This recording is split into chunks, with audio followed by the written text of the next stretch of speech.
Welcome back, everybody. Another episode of the Unified Podcast. Hope you've been enjoying recent episodes and enjoyed the guests we've had on. Just to keep you updated, we will be posting every other week throughout the summer, and probably every other episode it'll be with a guest, and then the other episode will be me answering questions that we get sent in via Instagram. So make sure you send in questions, and it can be anything. The last episode that I did solo, we answered some pretty hardcore Bible questions and then some pretty general life questions. And so any question you have, send it in. I try to get to all of them, but usually get to about 3 or 4 each episode. But we're here with another guest on this episode, Seth Troutt. Seth, introduce yourself. I'm Seth Troutt, and I grew up here at Grace. My parents still go here. When I was in college, I was in this ministry, and now I'm a pastor out at Ironwood Church in Southeast Mesa, kind of Gilbert, kind of Queen Creek. I met my wife Taylor here in 8th grade. We've been married 12 years, got 2 kids. Jay's 6 and Olivia's 4. Did you start dating in 8th grade? We started dating senior year of hike school. Oh, okay.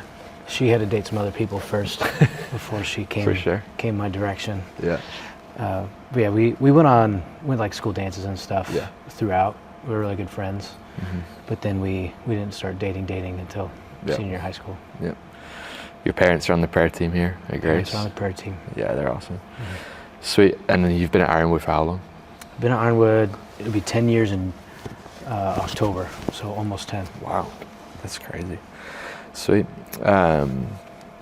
Where'd you go to college? What was that whole I went to Arizona State University, got a degree in psychology and philosophy. Yep.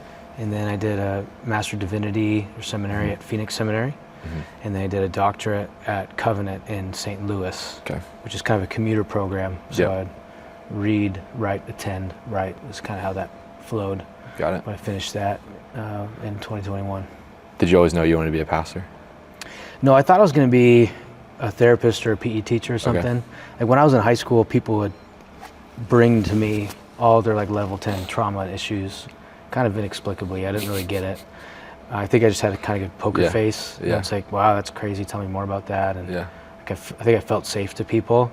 Yeah. And so I was thinking maybe I should be a therapist and get a that's kind of why I had a psychology degree in undergrad. As I was thinking, people are bringing to me their stuff. I might as well not screw it up as much as I can. And I was serving in the church and loved it a ton. You know, serving in the band, serving in students and small group and things like that. And then a couple people quit at the church and they said, hey, you want to do music full time?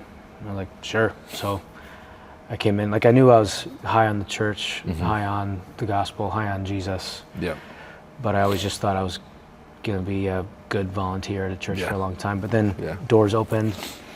And then after doing music for 4 or 5 years, I really felt led more towards preaching and content and theology. And so that's when I, after my undergrad at ASU, I decided to go get my Master of Divinity at Phoenix. Yeah. So what's your official pastoral title at Ironwood?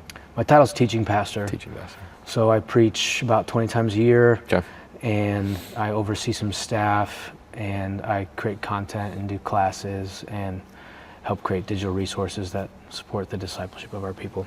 Sweet. Love it, man. You, this school year at Unified, you've preached twice, 2 weeks in a row as we were going through Romans. Before I ask you about the majority of the things I want to ask you about, I told a couple of the guys that you're coming on the podcast this week, and they were like, we've got to have it in video recording of him giving his whole take on spiritual puberty.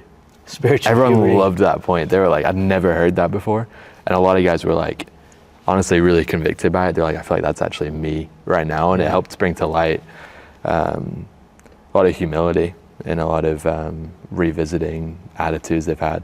Talk to them about that. Yeah, so spiritual puberty was a way, like the way I started using that phrase is I was describing myself. You know, you think when you're a child, you absorb and believe everything you're told. And when you have good parents, that's a really good thing. When you have bad parents, it leads to a lot of problems down the road. But then as you begin to individuate in adolescence in particular, you start to push and pull with your parents. You start to discover your own sense of self apart from them. Psychologically, they call it individuation, you know, where you're developing a sense of who you are apart from your parents. And different teens handle that differently, but it's always difficult for the parents and difficult for the teens. But it really is an intense season of believing you're smarter than your parents, believing your parents are dumber than they are. Parents may be dumb, but you think they're dumber than they actually are. Your parents may be smart, but you think they're not that smart. For sure. And so it's really a season where you're overestimating yourself over and again and underestimating the people who are in authority over you. Right. And I think, that kicks in, for women, like usually 10 to 12 years old. For men, usually 12 to 14 years old. And really healthy, mature teenagers still have difficulty with it, but most having a really hard time with it. And I think, spiritually speaking, something similar happens where you've been a Christian 5 to 10 years, and all of a sudden you're not sitting under preaching, you're evaluating preaching. You're questioning your pastors in a way that's to some degree necessary. So that questioning of the leaders is somewhat appropriate, right? Cult leaders can't be questioned. Pastors get things wrong. You want to be able to read your Bible, think for yourself, be a good Protestant who's a student of the scriptures. But when you start in this kind of haughty sense of the church does it wrong, the church in America, blah, blah, blah, and it ends up kind of being this like cynical, critical spirit. And I remember hearing one of my good friends say something like this one time. He said, the more mature you are, the more easily edified you are. And that just cut me, because I was like, I am not easily edified. A sermon needs to be a 10 out of 10 for it to like ring my bell and feel like something's wrong with me. And so this is like this kind of cage stage overestimation of self process. And I think, the thing I plan to tell my kids is you will go through periods where you think you're smarter than me and you think I'm an idiot. And I just want you to know that's like a fact of life. And I don't want you to be surprised by that when it comes. And so I don't say that to the shame of people who are going through spiritual puberty, but just to recognize that's an inevitable part of maturation. And you can carry that well, or you can carry that poorly. And in the midst of that, you can make life incredibly difficult for your leaders, and you can reinforce patterns of haughtiness that destroy your ability to serve and love the bride of Christ. And so it's puberty because it's designed for maturation, and it's puberty because it's painful and angsty, and it's puberty because it's haughty. And I think especially that 18 to 26 range, or I would say if you're a later in life convert, usually in that 5 to 10 year range after you get converted. So I know people who became Christians when they're 35 and their spiritual puberty hits when they're 44. You know what I mean? So it's usually that someone comes to faith in Christ, they love the preaching, they love their pastor, blah, blah, blah. But then almost always 10 years later, there's a period of real angst or dark night of the soul where they're wrestling through what I was told versus what I think the Bible teaches. And I think it's part of growth. Yeah, I think it's for sure part of growth. How would you, because a few of the guys I was talking to about it weeks after you spoke down your sermon, we were talking about it and they were given light too.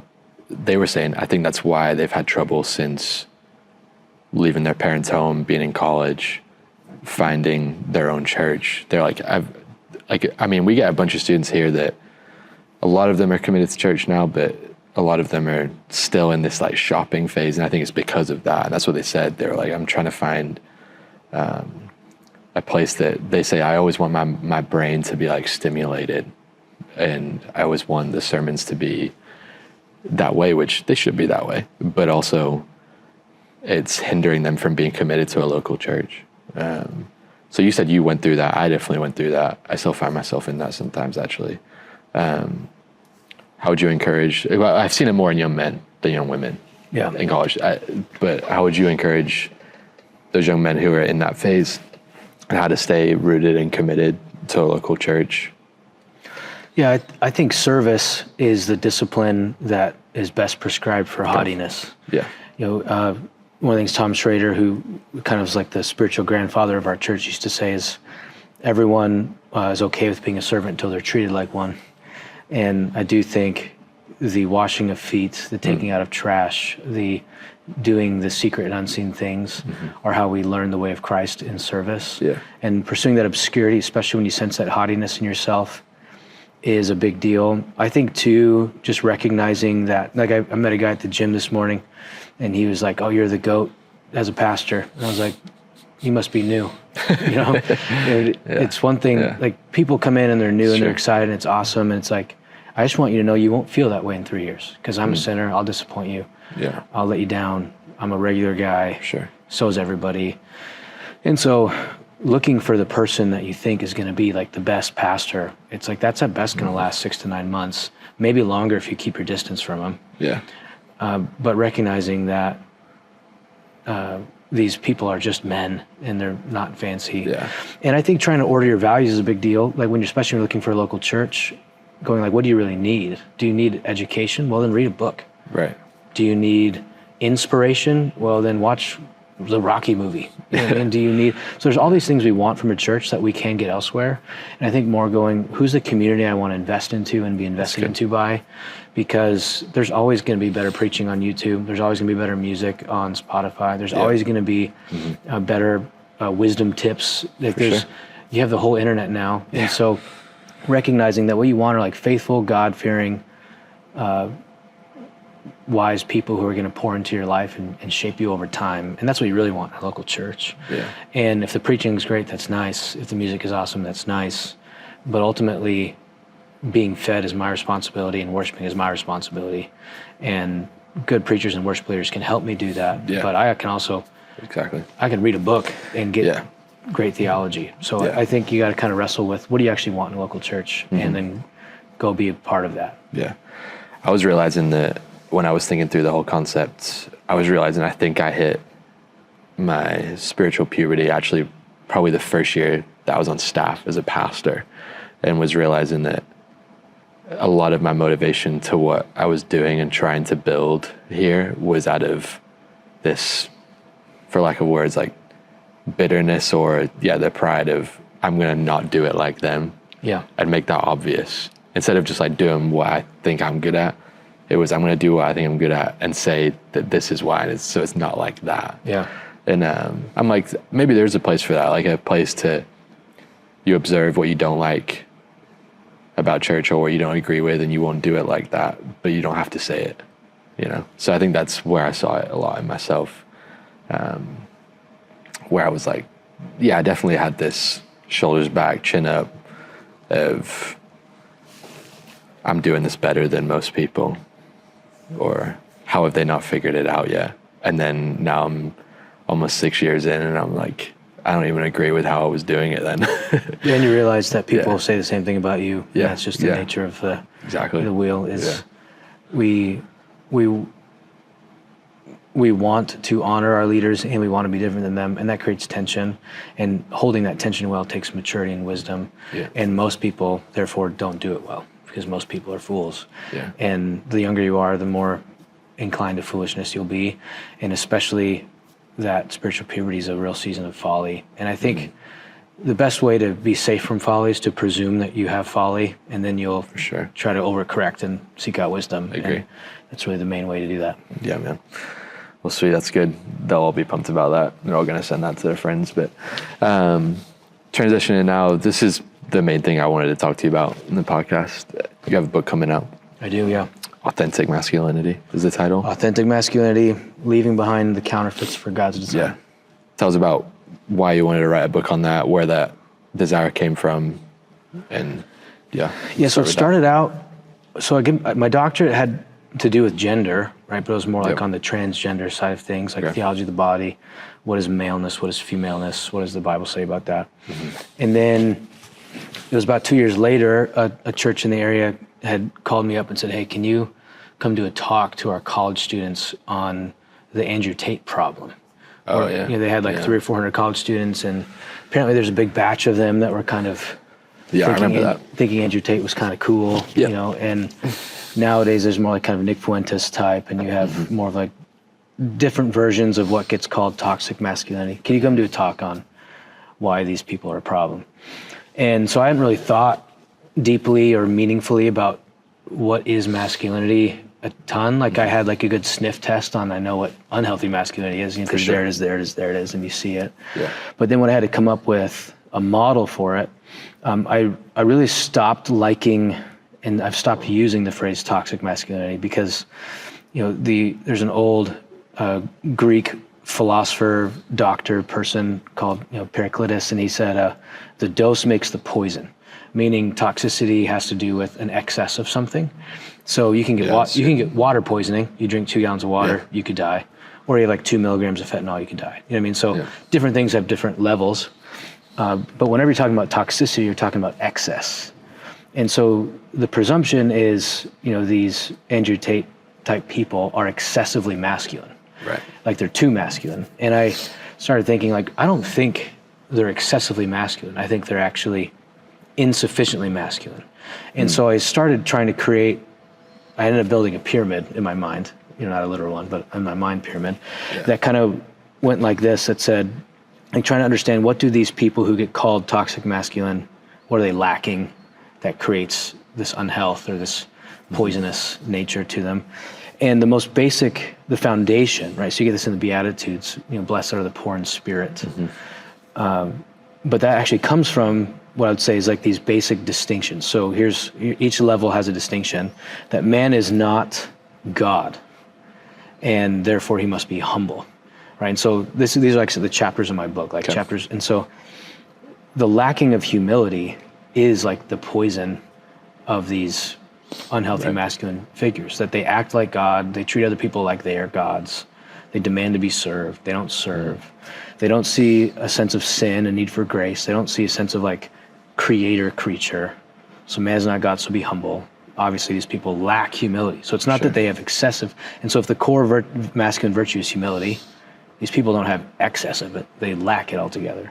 Right. Then up from that, you have the question of, well, how is man different than the rest of the creatures? Well, he's not an animal, and so he can have discipline. And so man is the moral creature, has moral vision. When we let our greater desires supersede our lesser desires, that's the nature of discipline, right? I want to have 6 donuts. I want to be productive this afternoon. I'll let my greater desire supersede the lesser desire. That's discipline, right? I want this more than I want that. And so when I have moral vision, when I have purpose for my life, that creates discipline. So discipline is less about willpower and more about rightly ordered values and loves. And so man's not an animal, so he has discipline. Then the next layer up is man's not a child, or man's not a boy. And I think that's what we get in 1 Corinthians 14, where Paul says, act like men. I think he's not saying don't act like a woman. He's saying don't act like a child. So act like an adult. Yeah. And so man's not a boy, man's not a child, so he's responsible or has responsibility, which means he can care for himself, he can care for other people. He can make good choices, and he can help others. He creates a margin in his life for other people, so he creates like an umbrella of care. And so not God, humble, not animal, discipline, not boy, responsible. And that kind of got to the point, like, well, those are the same things as women. Like, we haven't gotten anything about men yet. It's all just that's true. Humans. And that made sense to me, because I do think when people start talking about masculinity, they want to start talking about the differences between men and women. And that's going to be the top of the pyramid. We'll get to that. But I think it's more important we understand we're not God, we're not animals, we're not children. And so masculinity is opposed to divinity, animalisticness, and childishness before it's opposed to femininity. Right. And I think that's true when Adam sees Eve in the garden. The first thing he says is, bone of my bone, flesh of my flesh. Yeah. The same. Which I think is interesting, because if you imagined a man sees a woman naked in the garden, you think that he first noticed different, but he notices same, like another human. That's interesting. You're the same as me. Finally, one like me. And so sameness, not difference, is, I think, one of the main themes about gender that you see in there. Now, men and women are equal, but they're not equivalent. And that gets to the top one, which is man is not woman, so he needs to be chivalrous. And I chose that word chivalrous because in 1 Peter 3:7, Peter says, show honor to the woman as the weaker vessel, because she's a co-heir of the grace of God with you.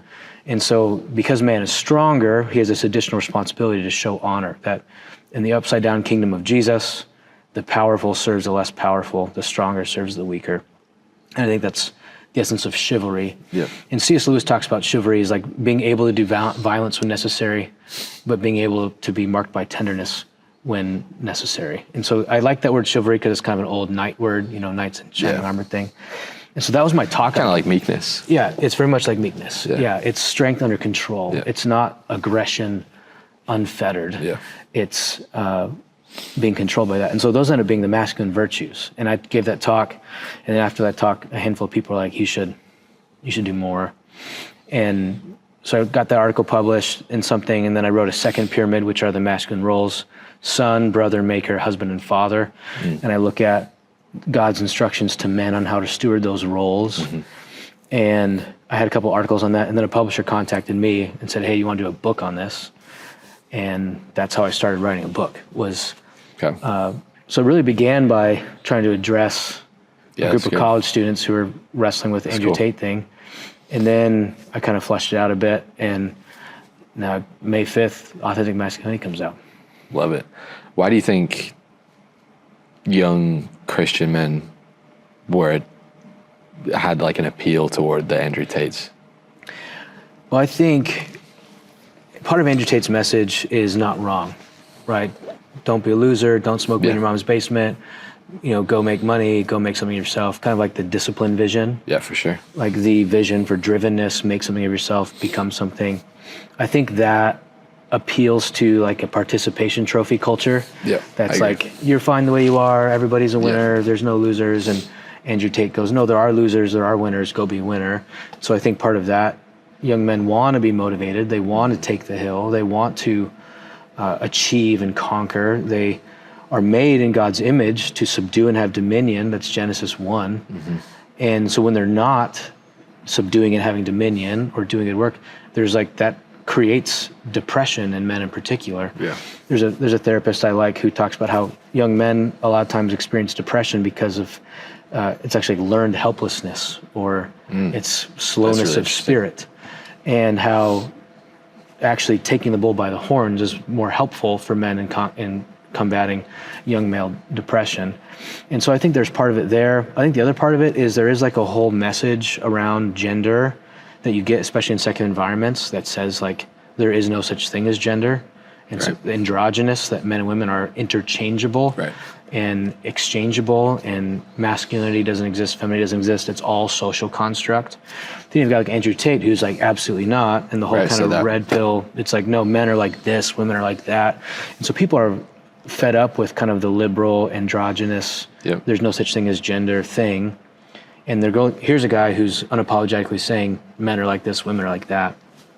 And then obviously that gets applied in heinous, evil, sinful, self-serving ways. Like he's kind of trying to do like a Genghis Khan 2.0 thing. Like you should have a ton of baby mamas, and you should, spread your seed wide. And marriage is a trap that subjugates men to the desires of women. And so there's a whole bunch of like unbiblical, ungodly stuff in there. But I think those two reasons are why it appeals. And he converted to Islam, right? Yeah, he's some version of Islam. There's so many versions of Islam. Like it's hard for me to keep it straight sometimes. But a Muslim guy who smokes and drinks and has tattoos kind of feels a little it doesn't make sense. Incongruent. But I don't pretend to understand all the different versions of Islam. So that's part of why I wanted to write the book. Was I did want to paint a compelling vision for young men preeminently, but also for men like us who are young but are kind of more thinking about raising sons. Right. What do I want to be telling my son he should aspire to? Yeah. And especially like, how do I steward my family story, that's son? How do I relate to brothers as friends and to women in purity, that's brother? How do I think about calling and vocation, making and stewarding money, that's maker? How do I pursue to cherish and nourish a wife, that's husband? And how do I pass myself on to the next generation, that's father, biologically and spiritually, through discipleship and mentoring? Because I want the virtues to be how I want to be.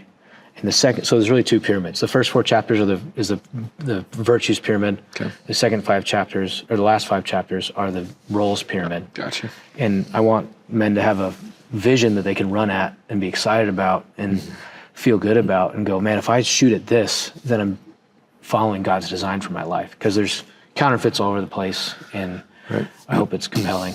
Yep. Yeah, that's good. What did because recently through Instagram or the social media platforms you recently did the whole No More Deadbeat Dad challenge. That was cool. Where did that whole come from?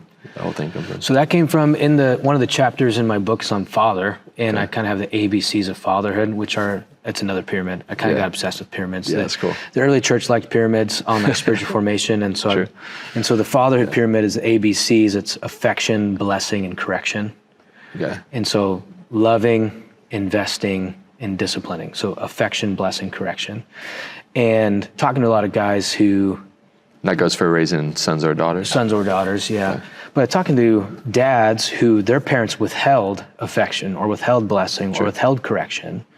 And nowadays there's the gentle parenting thing that withholds correction, or there's the kind of cold, anal Christian parent that kind of withholds affection. And or there's like the lack of planning and the lack of a strategic investment in a child. That's a lack of blessing. And some people think a deadbeat dad has to abdicate and bail, but a deadbeat dad can be present and withhold affection, blessing, or correction and not give their child what they need. And so I did that to encourage the men in my church and the guys in my circles that not bailing on your wife and kids is like a low bar. Yeah. But what if we were characterized by affection, blessing, and correction, and how do we do that? And so I did like a 40-day No More Deadbeat Dad challenge thing, and with like 40 daily disciplines, and people got a T-shirt, and that was kind of fun to kind of do that deal. But that's kind of more for guys my age in their 30s who are like trying to think about how to be a good dad. You can be a dad later and younger, older and younger than that, but that was. So that's took like 3 pages in my book, and I blew it up to like a 40-day challenge thing. Yeah, because I feel like what you see in the world a lot recently is, because at one point it was the father's role is the correction, not the affection, and that you see that a lot in guys who that's how they were raised now.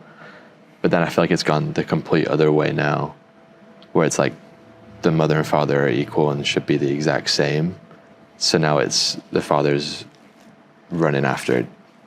I'm going to be really affectionate, and then not correction because they saw it done poorly themselves. The stewarding of what you saw in your childhood is, I think, a really difficult thing to process, because you're either idolizing it and have a difficult time critiquing it because you feel like to critique my dad is to disobey the commandment to honor your father and mother. Like my dad and I have talked about this, that I'm like, I want to be better than him. And I think that's one of the ways I honor him. Yeah, that's good. Is by going, so I think about it like this, like people talk about having baggage, and people mostly assume that's a bad thing. But if the airline loses your baggage, you're pissed. Yeah. Because like I wanted that baggage. And so my dad gave me a ton of baggage. My mom gave me a ton of baggage. And a lot of it, probably most of it, is good baggage. I don't want to lose it. Yeah. But there's other baggage that I do want to get rid of or improve on and do my best to work through. And so there's like that side of things where you're going, I want to steward my family history well. Then there's like, especially if you had a bad childhood, your tendency is going to be to overcorrect. And be unable to be grateful for what was actually good. And you're going to paint with broad brushes and snip, snap back and forth. And so the affection is a foundation.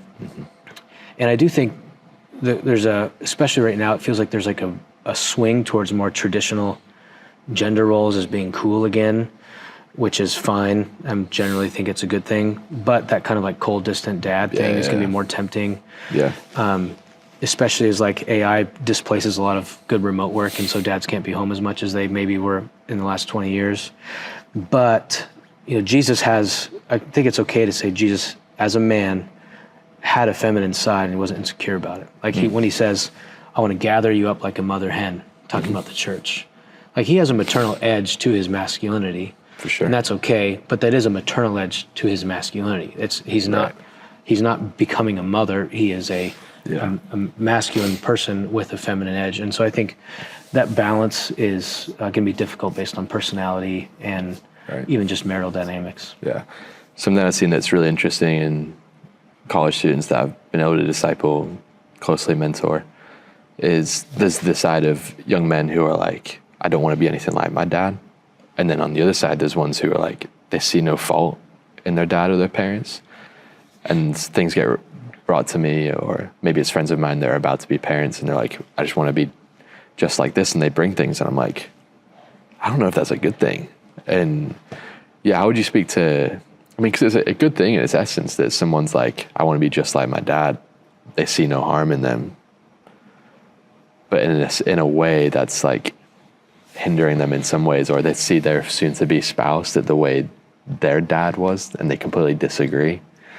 What would you say to that? Because I find it way easier to like disciple a student that is like, my dad raised me horribly, than the one that's like, he raised me perfectly and I don't agree.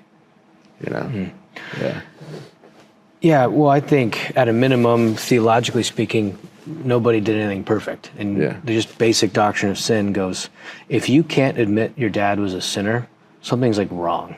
Yeah. Like there's like a culture in your household of dad can't do wrong, dad doesn't do wrong. Yeah, I've seen that. You got to kind of deal with why can't I say my dad was a sinner, or even name specific instances in which he was sinned. It's real. They can't name him. If you can't name him, you have work that needs to happen because you're not dealing in reality. Like I think my dad was an A+, especially when I compare him to most dads. Right. But when I start comparing him to God, he freaking sucks. Yeah. You know what I mean? Yeah. And I just want to go like, I'm trying for godliness, not for J Troutliness. Right.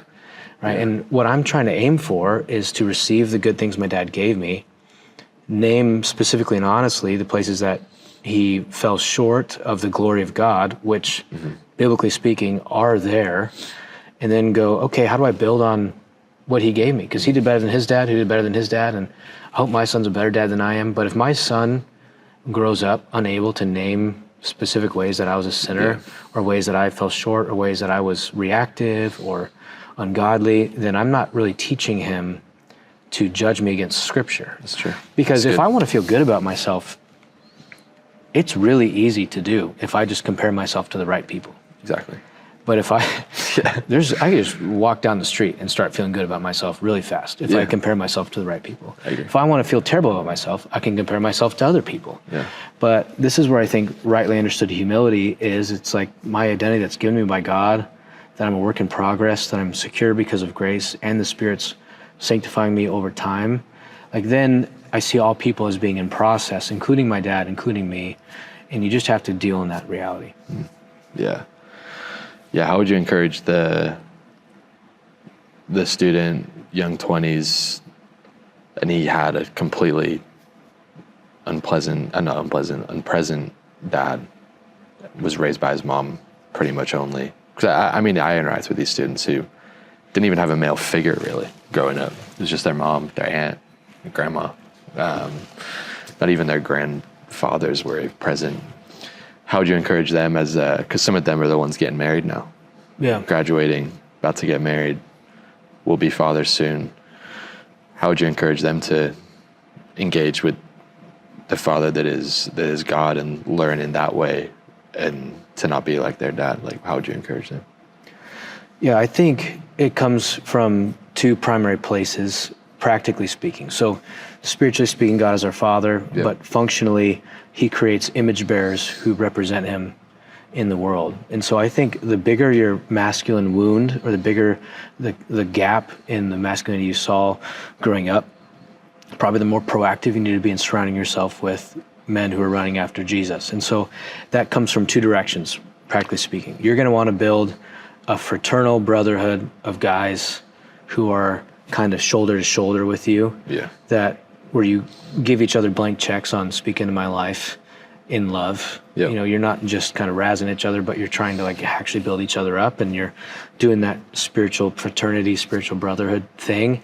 And I think especially for like, if women see a guy who's not doing that, that's a red flag. You know, that's a big deal. Like a guy with solid male friends who encourage him to follow Jesus, there can be like a brotherhood thing that is encouraging that. The other thing is, you can't replace a father like one-to-one. It can't happen. A father wound is too complex and multi-layered. And so I think what's best to do is to build a tribe of mentors or a tribe of father figures. Yeah, that's good. Where you find men in the church who are 10 years older than you, 20 years older than you, 30 years older than you, and you try to break bread with them, you get time with them. And I do think even if you had a good dad, trying to add father figures, tribe of mentor type people to that you build over time. So if you're 20 years old, one of the things you should try to do is go, by the time I'm 30, I want to have a 10-year relationship with 5 to 7 men that are all wiser than me and beyond me. Yeah. And so I think your 20s is that window where you can build that tribe of father figures, that tribe of mentors. You see a dude and you go, that guy's heart for the Lord. Can we go to lunch and ask him, how'd you get that? That way that guy loves his wife. I want to get coffee with him and say, how'd you get that? That guy who's running his business, like banging on all cylinders, I want to get time with him. How does your faith impact your work? And so you build this tribe of mentors. And because I do think it takes 5 to 7 godly men to begin to approximate what a godly father would have done in someone's life. And if you have a good dad and you add to that, that's like adding rocket fuel. Yeah. I do think if you had a good dad, it's kind of like being born on third base in life. A dad who loved you and a dad who gave you affection, blessing, and correction. It's kind of like being born on third base. I'll take it back. If you had a good dad and a good mom, it's like being on third base. Yeah. You know what I mean? And so, but having a good dad is more rare than having a good mom, just statistically speaking. And so some people have like such traumatic childhoods, such traumatic father relationships that it's kind of like they're born at home plate with 2 strikes, and there's a lot to overcome. And your 20s is the perfect season to overcome that. And I think the main way you do that is by building out a tribe of father figures. That's good. Yeah, that'll be encouraging to a lot of guys, because I think a burden that I'm seeing in young men too is this desire to have a mentor, but they're trying to find, they end up not having any because they're trying to find all of those things that you just said in one man in the church.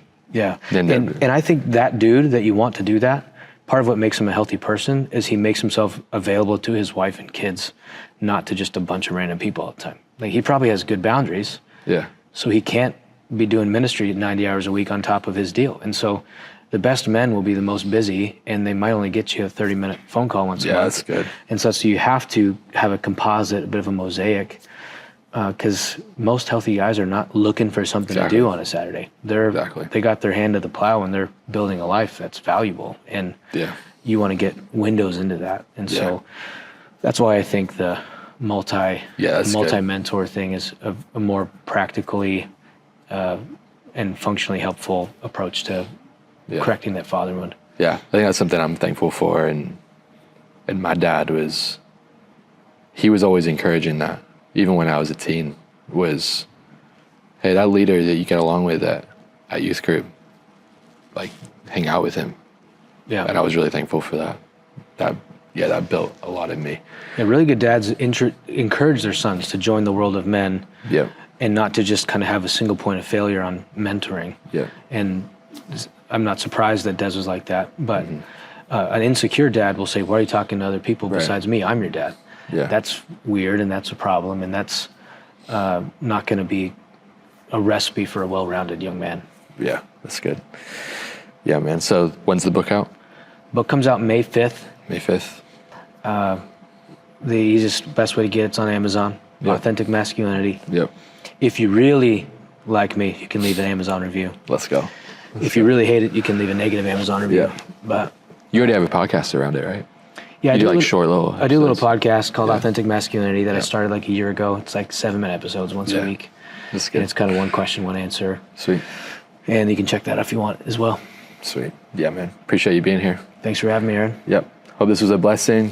Make sure to grab the book when it's out, and send this to a friend that you think needs it. And I encourage you, all the young men listening, find that body of men in your church, that mosaic of men, and start to build some authentic masculinity within yourself. You'll be a better dad for it, better husband, better businessman, pastor, all of it. So appreciate your time, and we'll see you in the next one.